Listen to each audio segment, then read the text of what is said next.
What a beautiful morning. Clear, bright, warm.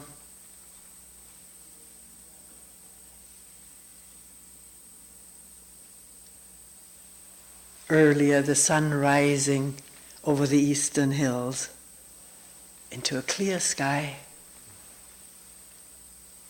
spilling gold over all the leaves and grasses and the moist railing of the deck.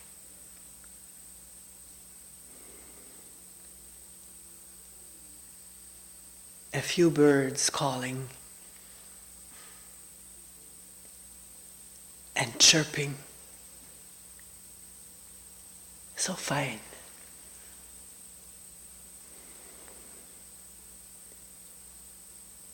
Nothing disturbing the stillness.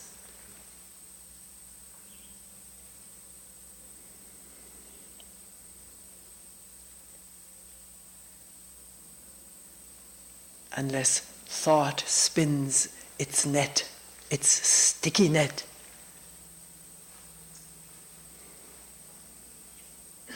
Catching the body-mind, wrapping it up.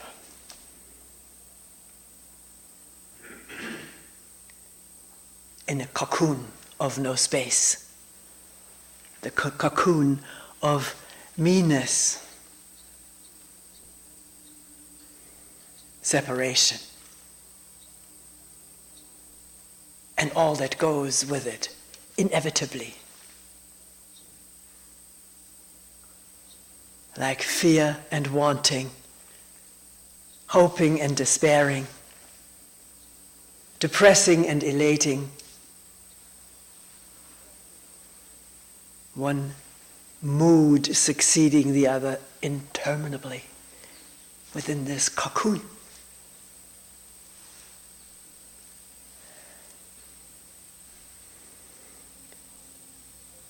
And yet, wonder of wonders, the possibility of insight into this. Somebody said there are more holes in it now, becomes more porous, more permeable.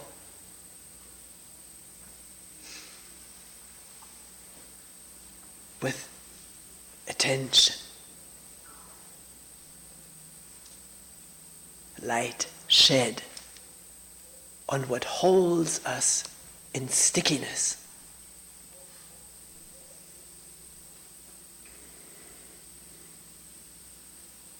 Fear. Fear of losing, fear of not being, fear of being. And wanting to make up for all of that through acquisition, fantasy.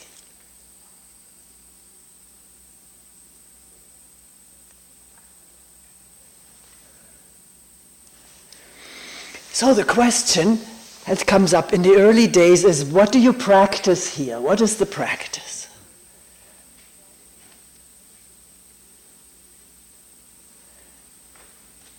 Or, I've heard about this place, I've come to find out more about it. Is it possible to just sit without guidance, without ritual? Without a practice? Don't we need it in the beginning? I have no answer to these questions.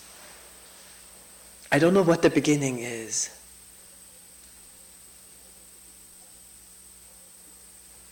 But what is right now, at this moment, of a barking dog in the distance? Humming, breathing, lighting and warming, heart beating. Can you feel it? See it? Hear it? Sense it wholesomely, spaciously? Or are there too many thoughts, Too many comparisons, what she can and I can't, or they can, but not me or us.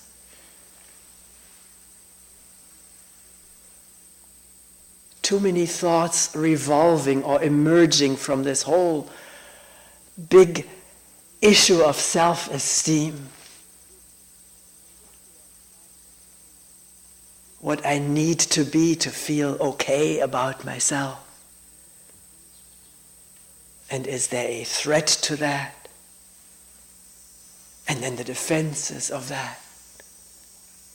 That sort of darkens and tightens.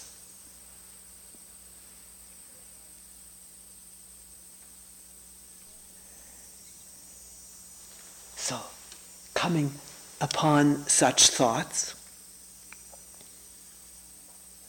will I ever be able to do it? Am I good enough? Or the way these thoughts run, the way these emotions go, I'm mean to others, I've been jealous, I'm angry, I'm no good, others won't like me, I'm ashamed, I feel guilty.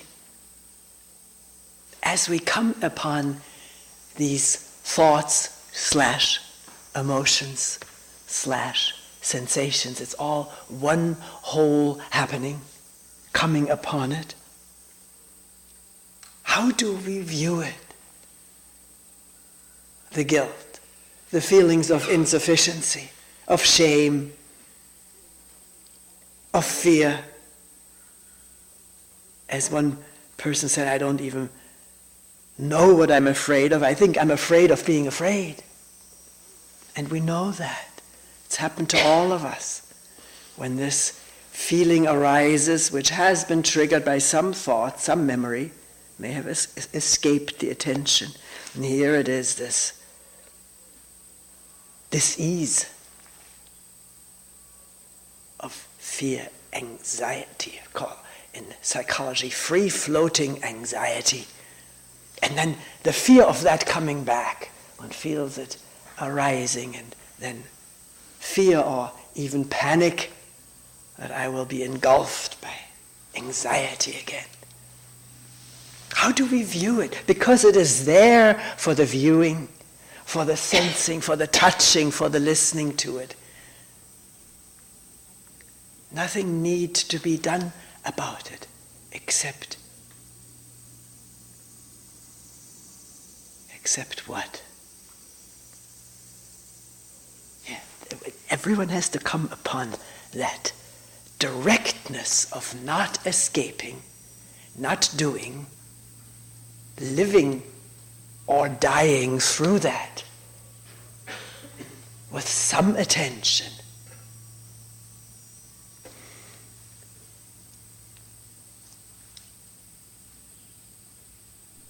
Which is there.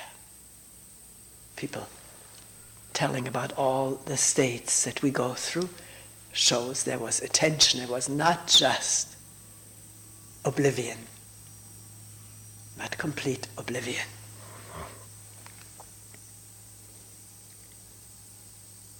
So, this is for each one of us to find out suddenly the resistance to feeling fear, to really touching it. And the words are dualistic, but this thing is not dualistic. There's just this, and the resistance being seen melting away. Do you have an inkling what I'm talking about? Are we with each other? The habit, since the earliest of days, has been to resist pain, fear.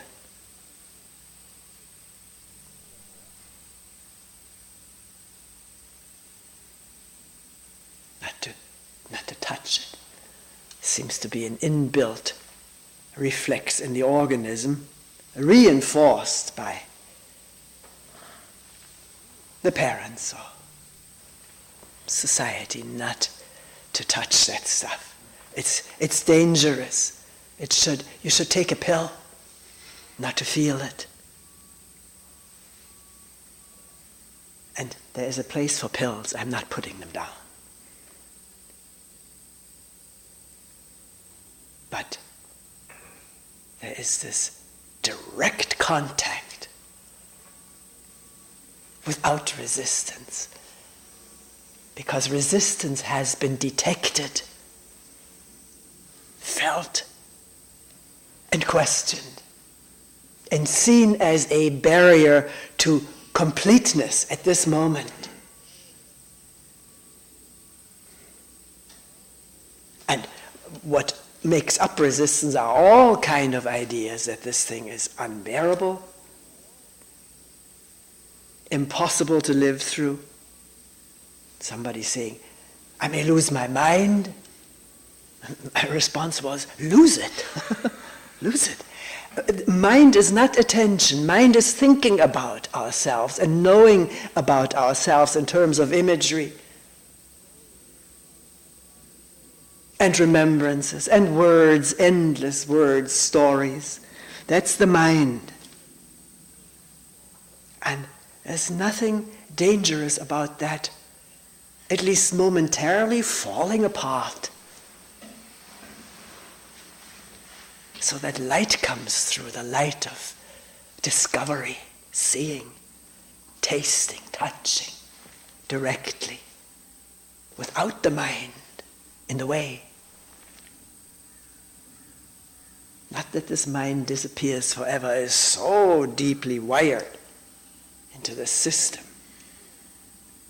And we meet each other constantly with our different wirings,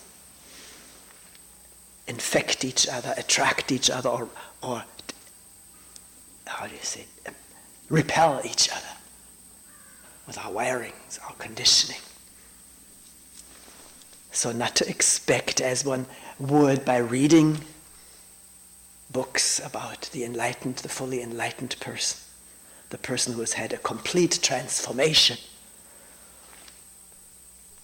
not to be taken in and wanting that, and then despairing over what one actually glimpses in oneself, which is anything but fully enlightened or transformed. Because what comes up is stuff from the infinite past, not just one's personal past, because there is what Eastern meditators discovered thousands of years ago, and recently psychoanalysts discovered, this collective unconscious, storehouse consciousness it's called in Buddhism, in which things are stored, and we know it from our own memory, how it stores past experiences. Maybe we don't know, and we say, why did I get so upset at this moment? Seeing this person, or hearing this sound, or not even knowing what it is that triggered this tremendous upset. It's a stored trace of some sort, personal or collective.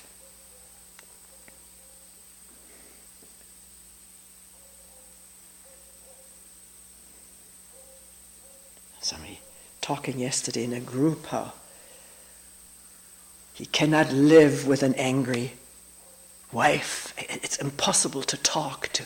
And seeing the father, how he is rendered speechless in the presence of the angry or overactive mother, not being able to talk. And it's not just the mother, it's an archetype of overwhelming parents. Look into mythology.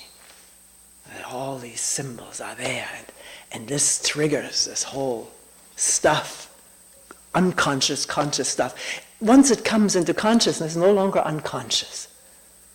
Then it can be seen and understood. One's upset, nervousness, or paralysis in the face of something, or anger, resentment.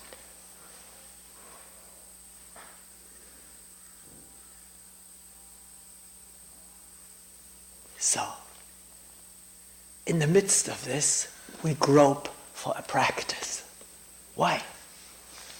Isn't there enough to be looked at, wondered about, maybe pondered, questioned, listened into?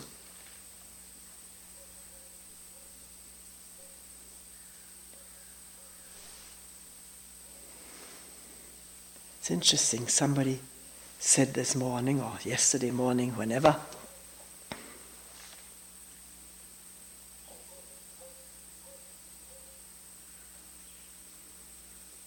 after years of practice, just sitting quietly without one, looking into the woods endlessly, there was no effort. There was no separation, no division. And it was seen that the practice, the teachings had reinforced this separate doer, this separate observer, the separate meditator, meditating on my thing, watching my breathing, not doing it well enough, doing it better than yesterday or worse than last year. So it's such a marvelous thing that there is indeed effortlessness, which has been called by various names, but our true essence, our true nature is not divided, is not laboring towards something. It's here with everything, as it is, from moment to moment. But when that is not clear, when that is not revealing itself because of too much cocoon existence, too many worries, too much selfishness, my life, my future, then that's overlaid. And then we make a tremendous effort to get better, to break through this me, the me trying to break through itself. It can't do it. It can't do it. It's impossible. The more it efforts, the stronger it gets. The resolution, if I may use that word temporarily, lies outside of the realm of me with its efforts and is effortless. Effortless viewing of all of these futile attempts we make to pull ourselves up by our own bootstraps.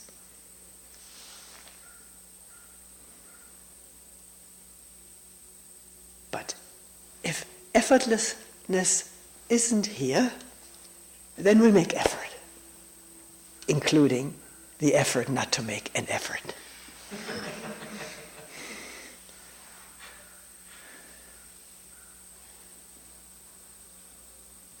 So now, has the mind had time enough? It has, to build up an image of this effortlessness, of this non-division, and the subtle or not so subtle thought, how can I get that? This is what I want, this is what I came here for.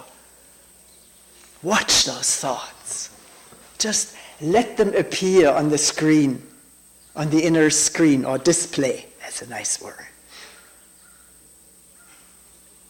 And not just the thoughts on the display, but the emotions that go with it, the physical sensations. I think of attaining something and the muscles tense to make an effort.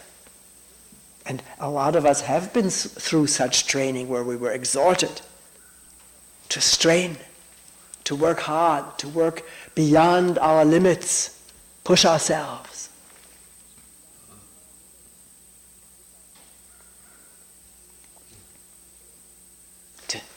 To let it show itself on the screen, on the inner screen. Not just fall into the trap and going with it, but viewing it. Do you see the difference? It's not easy. We're not trained to view our inner machinations and thoughts and responses, reactions. We're not trained. to do that?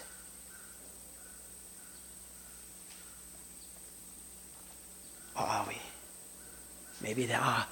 I don't want to transgress against therapies and things. There may be this going on to try to let things come into view. But what is the viewing? What is the quality of seeing? Is there a viewer who is getting strengthened without noticing it, inadvertently? And we are interested in that viewer. What is that? The observer, the watcher, the meditator. Let that come into light. All the ideas about what I should be doing, what I am, what I could be and are not or am not.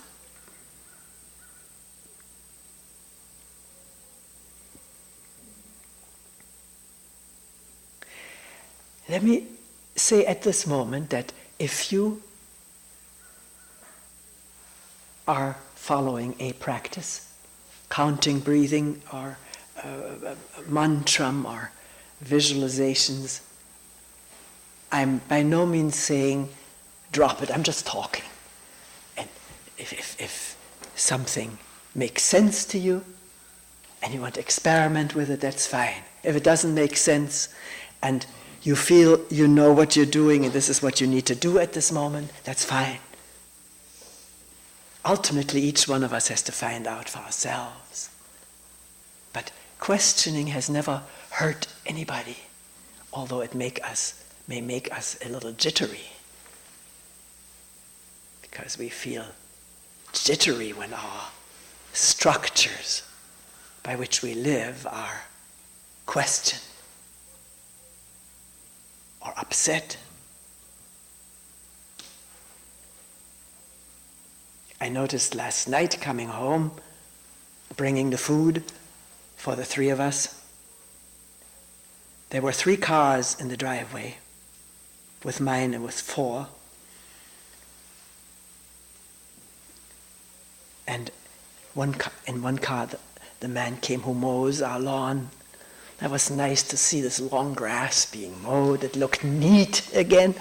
Very important to me that things look neat. And one car, our dear friend who takes care of Kyle, and another car, friends who were, and I had invited them to come over myself when I wasn't there, to look at this whole thing of Kyle's, how can he best exit from the house. Somebody had already brought us a scooter and we had sort of rejected it didn't fit. And I was half glad it didn't fit because I cannot imagine all this turmoil of new stuff in and around the house. I can't visualize it, and it has a slightly upsetting quality. But entering into the house, it was, as far as this viewer is concerned, chaos.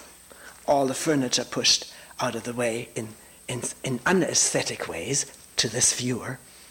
It wasn't for permanent. People had wanted to try something out. How can you get around with a scooter? And certainly the furniture's in the way. Makes sense. And then proposals to build a deck and a ramp and to change the bedrooms around. This one room that was to be the bedroom is full of our books, a wall of library and 2 desks and computers. And to put that into the smaller bedroom, this mind was buzzing. Just what I need during a break.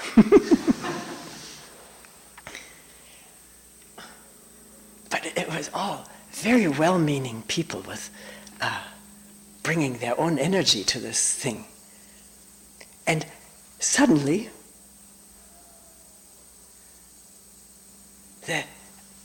these words came up, let them do it.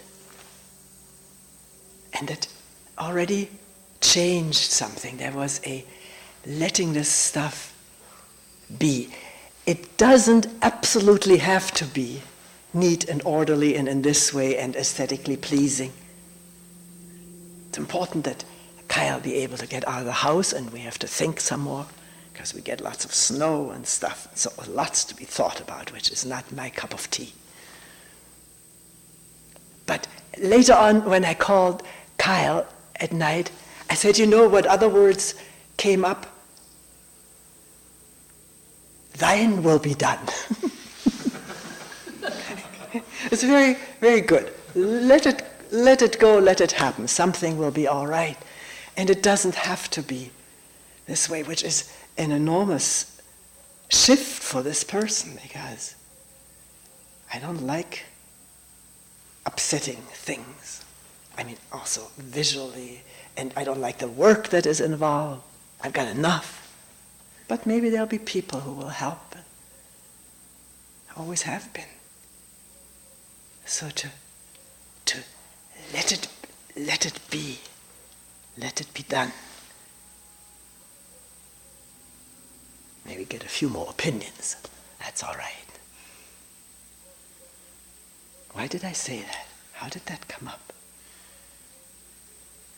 These structures, yes, the structures in which we live safely and think we live in them safely. No structure is safe. It can be upset at any time. And when it does get upset, even questioning is upsetting to people. Then there is anxiety manifesting, which is bound, held captive by the structure. The anxiety of how will it be? Or just, it's not the way it was and the way I want it. This already arouses upset in the organism.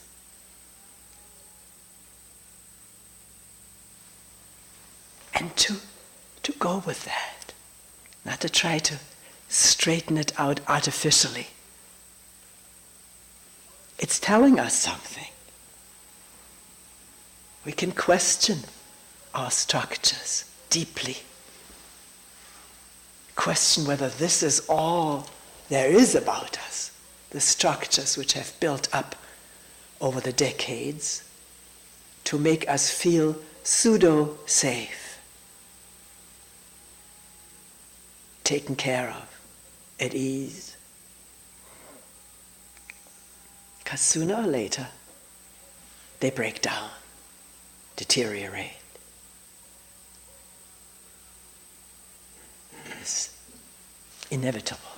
I don't mean that necessarily the self-structures break down and deteriorate. That happens with work like this, questioning them, silencing in the midst of them, and looking, not withdrawing. Then these structures may begin to crack a bit, maybe crumble. For how long, one doesn't know. But already once crumbled and the scaffold gone. If there's really presence, there's nothing scary about it. Nothing to be afraid of. Maybe we need to hear that, that's why I'm saying it. Because it happens to people when there's an opening and the self is seen through as being just a thought complex. At the moment it's amazing and wondrous and free. And then come the scary thoughts. Back from that self-complex. It has its own defense system. Not a pentagon, a hexagon or an octagon. To keep it in place. To throw in doubtful thoughts. Negative thoughts. And to become wise about these things. That's why we have retreats in which there are also talks and meetings. To talk about this, share. Maybe throw some light on stuff. Because the machinations of the self-system are enormously deceptive, entangling. deceptive, illusionary, and it helps to find someone who can dispel that, not buy into it.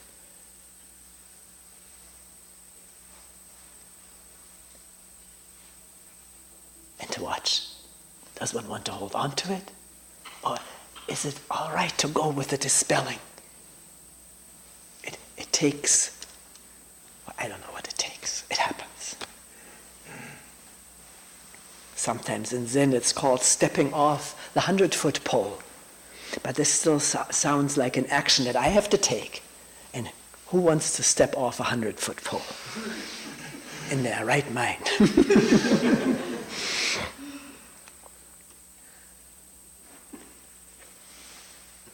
And yet I do recall the first time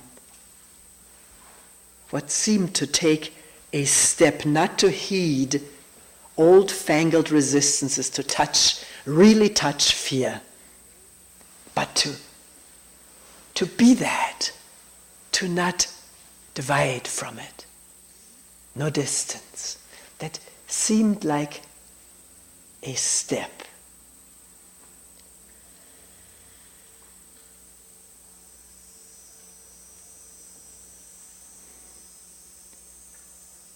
Because everything in oneself still wants to hold on to something. And to not hold on, not to fear the fear. There's a beautiful mudra in a hand posture there. I used to like that in the Buddhist iconography. Kanon, fear not, holding the hand up with this eternal smile.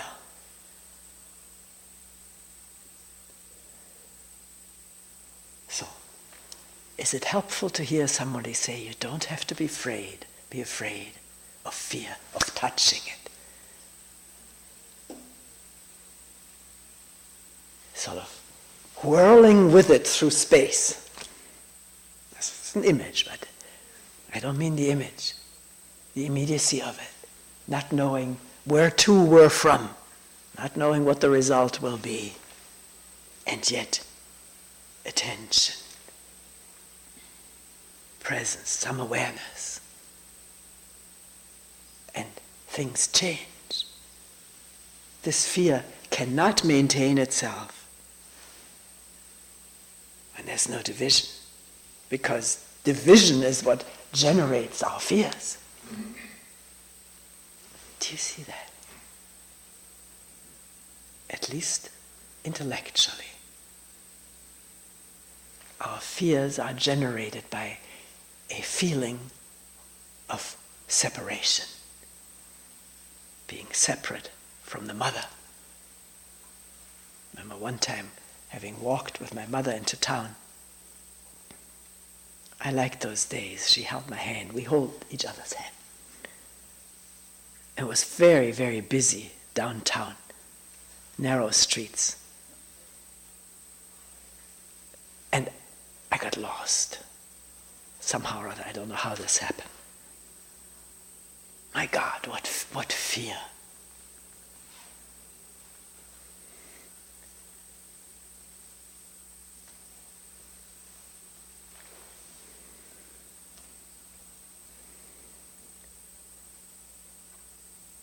You know, if that energy can be come upon, in which we cannot possibly be lost, in which we're always at home. Somebody said that to me. In one way, afraid of coming here, and at the other hand, some knowing of coming home. Now, is it a comforting idea, or is it the truth of it? You're already at home on the airplane. Although these days it doesn't seem like that, with infinite delays. It's more being at home with anger and frustration.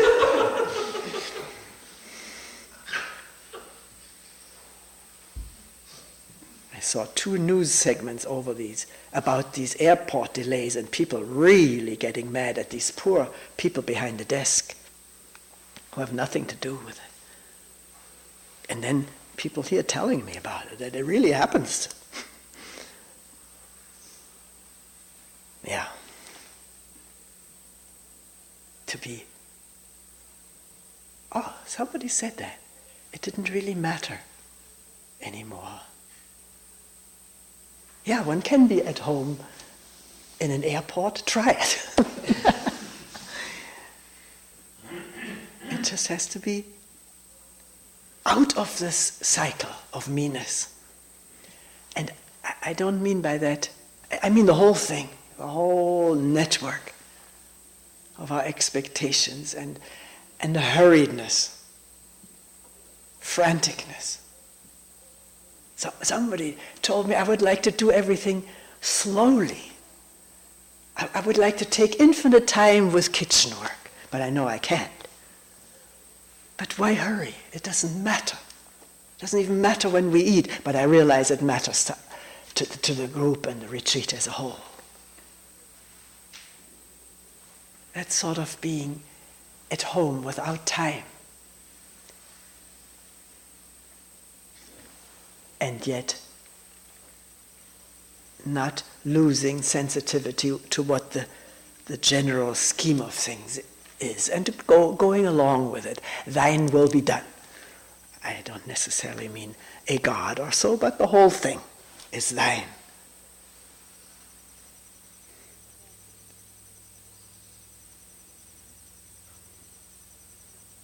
Kyle laughed when I said that over the phone at 9 o'clock. It's so good to hear him laugh.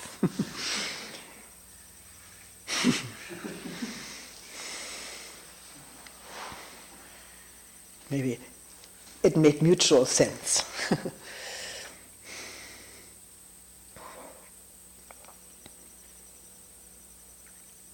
Because I'm sure he knows me for over 50 years and has that in mind when, how will it affect her? I'm sure this is in his mind. He doesn't need that extra concern either.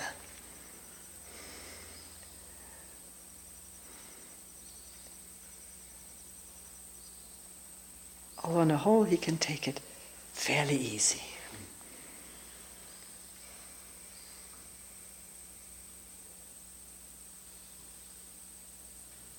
At times.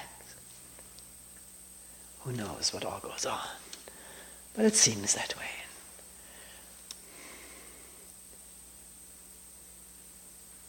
So, what's the practice?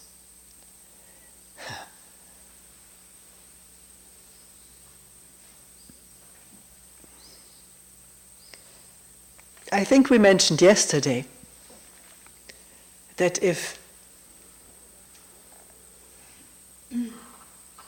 it happens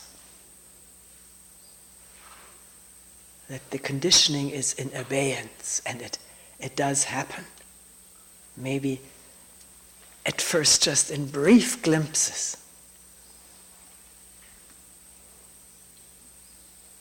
We're not worried about the length of time. When conditioning is in abeyance. Where was I coming from? I forgot. What was I going to say? Huh? The practice. What is the practice? Is the question. Yeah. Well, I'll pick up that. It wasn't what was originally. When conditioning is in abeyance, that question is irrelevant. Oh no, I remember. It was like yesterday, we already talked about it. When there is openness, a feeling of freedom, then there is nothing to look at. Nothing. What do I have to look at now? Or should I look at something? That's already conditioning raising its head, isn't it? Or the thought, there's nothing to look at and I don't want to look at anything. It's so wonderful to be just sitting in peace and quiet with the birds and the breeze. Well, that's fine. when a person brings this into a meeting, then I say, and a person says there is no question, then I may ask, depending on the situation, I may ask, is there someone who is enjoying or holding on to this peace and quiet? Maybe a disturbing question, or maybe a welcome question to look. Is there an observer, a holder on, trying to keep this thing, because in that is embedded suffering. When it goes away, when it's not there, when the conditioning is unfolding and enveloping. I remember from Zen Center days, some people told me that after their Kensho experience, they experienced the biggest depression of their life. This tremendous thing was so much made of, and finally, one thought one had it, or one was told, or one felt it, and it was so. And then things tightening up again. If you haven't made such a big thing out of it, so the tightening up is just seen as a very interesting and powerful phenomenon. But if there's the idea this should stay forever,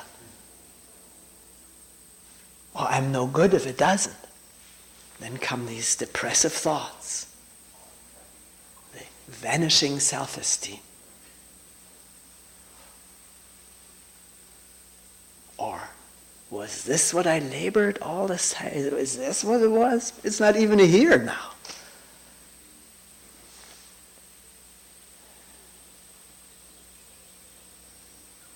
So,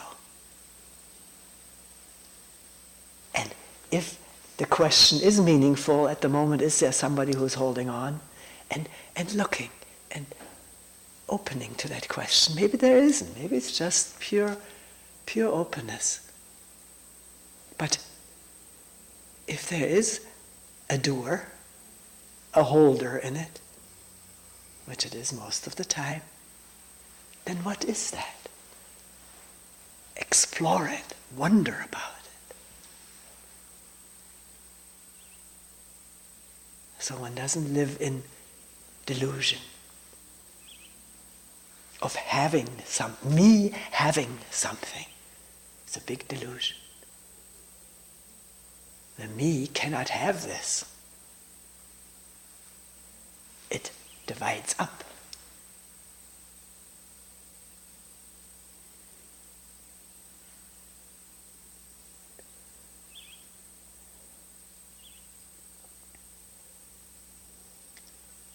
It's so much simpler than all of this.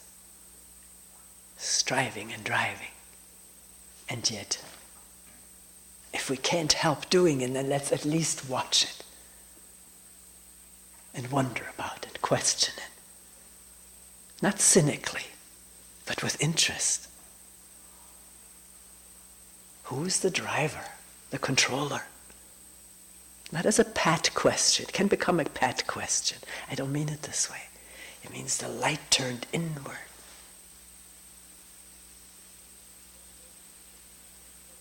Illuminating all these thought structures which are for naught, not needed in our essence.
Are we here? The barking, the breeze, the breath.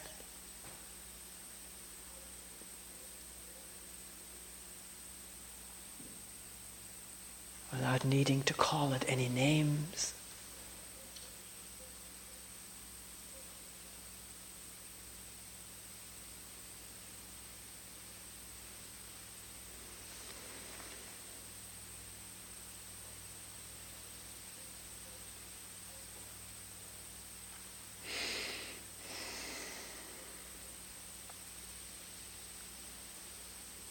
We will end here for today.